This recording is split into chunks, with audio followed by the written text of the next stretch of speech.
The story begins with a young boy playing soccer on a quiet beach in Mexico. It's almost dark and no one else is around. Suddenly, the boy spots a helmet with a GoPro camera attached. Curious, he picks it up and plays the first video.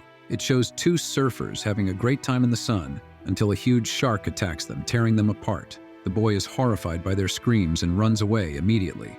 Next, the story flashes back to 2 days earlier. An American tourist named Nancy Adams is on her way to the same beach. In a conversation with her driver Carlos, we learn that Nancy was once an aspiring medical student, but after her mother's recent death from cancer, she decided to change her career plans. Nancy also shares that her mother got pregnant on this beach, making it a special place for her. After some time, they arrive at the beach. It's as beautiful as Nancy had imagined, and nearly empty except for a few local surfers.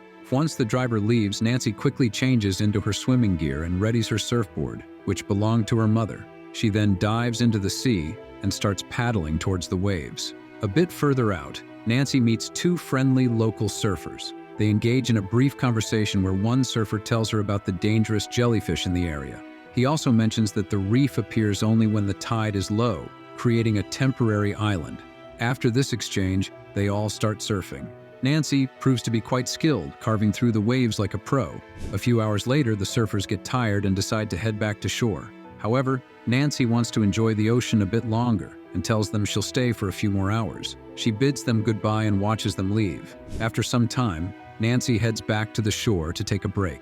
She uses this moment to call her sister and father. Her sister teases her, feeling jealous that Nancy is at a secret beach. Their conversation reveals they have a good relationship. Nancy then speaks with her father, who urges her not to quit med school despite her mother's passing. This call gives more insight into Nancy's recent struggles and her decision to change careers. Feeling refreshed, Nancy gets ready for one last surf. While she gets ready, her sister looks at the pictures Nancy sent earlier and notices a shark's fin in one of them. She immediately tries to call Nancy back, but Nancy has already gone into the water. As Nancy paddles out, she senses something in the water. However, it turns out to be a pod of dolphins, which captivates Nancy with their playful jumping. Mesmerized by their beauty, she decides to follow them. After a few minutes, Nancy notices the sea is filled with blood. She realizes it's coming from a dead whale, likely hunted a few days ago. Understanding a predator must be nearby, Nancy gets on her surfboard and starts paddling towards safety. Unfortunately, the shark notices her. It strikes the surfboard, sending her tumbling violently through the churning water. Somehow, Nancy manages to get back on her board, but the shark grabs her leg and pulls her under. The predator is revealed to be a colossal great white shark. In the struggle, Nancy's leg is badly wounded, turning the water around her red. Despite the injury, she escapes and climbs onto the whale carcass. She screams to other surfers for help, but no one is close enough to hear her, leaving her stranded and helpless. The shark, still intent on its prey, starts ramming the whale, nearly knocking Nancy into the water. She decides to find a safer place to hide. She sees two options: a buoy floating in the distance and a reef emerging due to the low tide. Although she knows the reef will be submerged again by the next day, Nancy chooses it as her refuge. Just before the shark rams the carcass again, she dives into the water and swims towards the reef, with the shark in pursuit. Nancy makes it to the reef, where she encounters another victim of the shark, a wounded seagull. It had been on the whale carcass when the shark attacked. Sympathizing with the bird, Nancy focuses on her own survival. To stop the bleeding in her leg, she uses her jewelry to perform a makeshift operation. She screams in pain but manages to stitch up the wound and bandage it with her wetsuit, preventing infection. As night falls, the temperature drops and it becomes extremely cold. Nancy does some more modifications to her wetsuit, turning it into a makeshift jacket for warmth.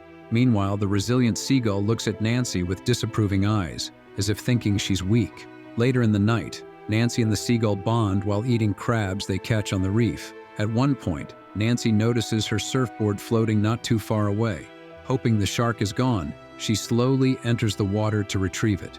However, after swimming for a few minutes, she sees the menacing fin of the great white shark still nearby. Using the last of her strength, she gets back on the reef but injures her leg again.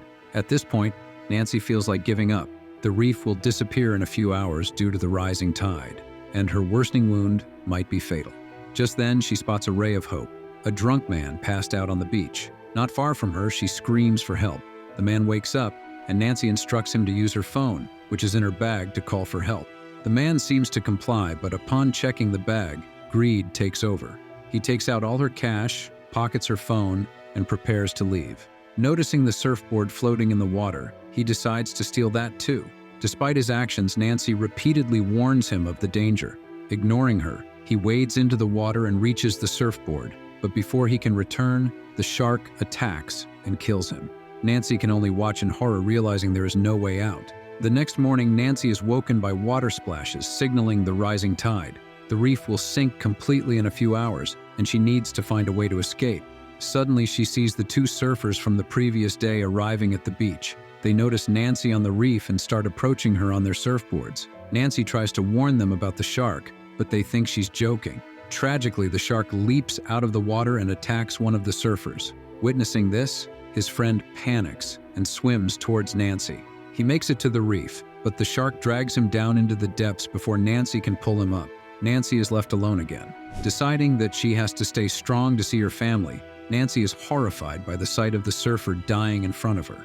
After a while, she picks up the gull and starts tending to its wounds. At first, the seagull bites her, clearly annoyed, but eventually it calms down. As Nancy searches for ways to get off the reef, she notices the second surfer's helmet with a GoPro attached, the same one seen at the start of the story. Despite the shark still circling, Nancy decides to retrieve it. She uses her watch to calculate the time it takes for the shark to complete one rotation around the reef, 30 seconds. Timing it perfectly, Nancy dives into the water and grabs the GoPro without any issue. But on her way back, the shark chases her. She manages to get back on the reef, but the shark attempts to leap onto the surface to catch her. Fortunately, the sharp rocks and poisonous plants repel it back into the water. Nancy now has something that might help her, the GoPro. As she reviews the recent footage, she spots a metal piece, resembling a fishing hook, lodged in the side of the shark's mouth. This injury likely explains the shark's aggressive behavior. She records a heartfelt message for her family, urging them to stay strong if she doesn't survive. She also records a plea for help. Once finished, she tosses the GoPro into the sea, hoping it will reach the shore and someone will see her message. An hour later, it is almost noon, and the high tide will soon sweep the reef away. Nancy realizes she must reach the buoy 100 meters away, despite knowing the shark will likely catch up to her. Before diving in, she places the seagull on a broken piece of the surfboard and sends it away, hoping the waves will carry it to shore. As Nancy prepares to dive into the water, she notices hundreds of jellyfish swimming nearby. Remembering the surfers mentioned how dangerous they are, she decides to use them as a shield against the shark. Swimming through the jellyfish, the shark doesn't come near her, seemingly terrified of the jellies. Nancy reaches the buoy, but as she climbs, the handle breaks, causing her to fall back into the water. The shark arrives, and it looks like it's going to attack, but Nancy bravely stabs it with a piece of metal, giving her enough time to climb back onto the buoy. After this, Nancy looks through a hidden compartment in the buoy and finds a flare gun. She immediately fires it into the sky to call for help, but no one seems to be around. By this time, the shark has become very aggressive, repeatedly banging on the buoy. It is only a matter of minutes before it sinks. With time running out, Nancy devises another plan. She notices the nearby whale carcass leaking oil, so she fires the remaining flare into the ocean.